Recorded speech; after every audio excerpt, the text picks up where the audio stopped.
करारा जवाब मिलेगा। ये तब कहा जा रहा है जब ट्रंप के 50% वाली टैरिफ पर बात करते हुए रूस के राष्ट्रपति पुतिन ने बड़ा बयान दिया। रूसी राष्ट्रपति ने टैरिफ के मुद्दे पर भारत के लोगों को स्वाभिमानी बताकर ट्रंप को चढ़ाया। पुतिन ने कहा कि अमेरिका भारत और चीन पर दबाव डालकर रूस से ऊर्जा संबंध खत्म करवाना चाहता है, लेकिन अमेरिकी दबाव के आगे भारत नहीं झुकेगा। इसके साथ ही पुतिन ने मेक इन इंडिया उत्पादों के लिए रूस का बाजार खोलने की बात कही, जो अमेरिकी टैरिफ से नुकसान की भरपाई कर सकता है। इधर वित्त मंत्री निर्मला सीतारमण ने भी साफ कर दिया है कि अमेरिकी टैरिफ का भारत की अर्थव्यवस्था पर असर नहीं पड़ेगा, क्योंकि भारत की आर्थिक बुनियाद बेहतर और मजबूत है। साथ ही 2047 तक विकसित देश बनने के लिए 8% विकास दर को उन्होंने जरूरी बताया। इस दौरान वित्त मंत्री ने यह भी कहा कि अमेरिकी टैरिफ के बावजूद भारत के विकास की रफ्तार कायम है। ऐसे में सवाल है कि क्या ट्रंप की टैरिफ वाली रणनीति फेल हो गई? क्या भारत पर 50% टैरिफ लगाकर अमेरिका ने खुद का नुकसान किया? इस पर देखिए खास रिपोर्ट।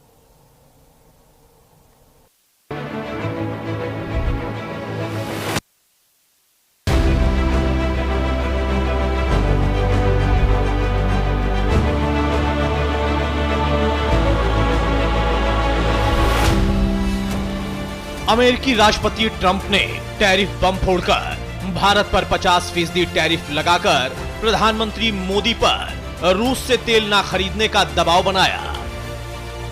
लेकिन अमेरिकी दबाव को दरकिनार कर भारत ने अपने सबसे भरोसेमंद दोस्त रूस से तेल खरीदना जारी रखा और तमाम दबाव के बावजूद जब भारत ने तेल खरीदकर अपने इरादे साफ कर दिए, तब रूसी राष्ट्रपति पुतिन का बड़ा बयान सामने आया।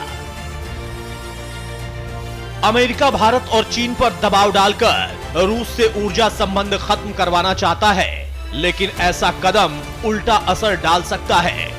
अगर अमेरिका रूस के व्यापारिक साझेदारों पर ज्यादा शुल्क लगाता है तो इससे वैश्विक कीमतें बढ़ेंगी और अमेरिकन फेडरल रिजर्व को ब्याज दरें ऊंची रखनी पड़ेंगी। भारत और चीन अपने साथ अपमान नहीं होने देंगे। अगर भारत रूस से ऊर्जा खरीदना बंद करता है तो उसे नुकसान उठाना पड़ेगा, लेकिन भारत की जनता और नेतृत्व ऐसा कभी नहीं होने देंगे। मोदी ऐसे कोई कदम नहीं उठाएंगे। इसके साथ ही रूस के राष्ट्रपति ने मेक इन इंडिया उत्पादों के लिए बाजार खोलने की बात कही, जो अमेरिकी टैरिफ से नुकसान की भरपाई कर सकता है और इसके लिए बड़ा प्लान भी तैयार है। बताया जा रहा है कि अमेरिकी टैरिफ से हुए नुकसान की भरपाई के लिए रूस भारत से दवाइयां खरीद सकता है। दवाइयों के साथ ही भारत से और अधिक कृषि उत्पाद खरीदे जा सकते हैं। मेक इन इंडिया उत्पादों के लिए रूसी बाजार खुलेगा। भारत और रूस के बीच व्यापार को और बढ़ावा मिलेगा। रूस में मेक इन इंडिया प्रोडक्ट के लिए बाजार खुलना इसलिए भी जरूरी है क्योंकि भारत और रूस के बीच पिछले साल करीब 69 अरब डॉलर का व्यापार हुआ। इसमें भारत का निर्यात 4.88 बिलियन डॉलर रहा, जबकि रूस से आयात 63.84 बिलियन डॉलर रहा। इस व्यापार असंतुलन का सबसे बड़ा कारण रूस से भारत की तेल खरीद है। सस्ता मिलने की वजह से भारत ने हाल के दिनों में रूस से तेल की खरीदारी बढ़ा दी है और इसी वजह से ट्रंप चिढ़े हुए हैं, भारत पर दबाव की रणनीति बना रहे हैं। लेकिन रूसी राष्ट्रपति पुतिन के हालिया बयान और प्लान से साफ है कि ट्रंप चाहे जो कर ले, दबाव की जितनी रणनीति बना ले, जितना चाहे टैरिफ लगा ले, लेकिन भारत की अर्थव्यवस्था पर इसका कोई असर नहीं होगा। अब भारत के विकास की रफ्तार को और तेज करने का प्लान तैयार होगा। India's rise as a stabilizing force is neither accidental nor transient. Instead, it results from a powerful combination of various factors.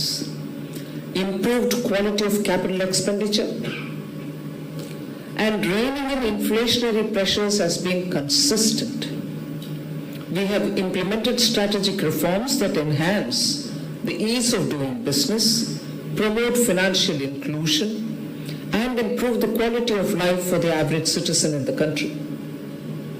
With the steady share of consumption and investment in the overall GDP over the years, India's growth is firmly anchored in its domestic factors, which minimizes the impact of external shocks on overall growth. As a result, the Indian economy is resilient, continues to grow sustainably.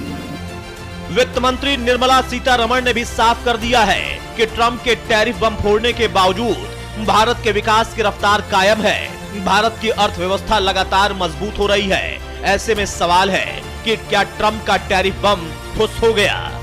क्या भारत पर 50% tariff लगाकर Trump ने America का ही नुकसान कर दिया? Bureau report, news India.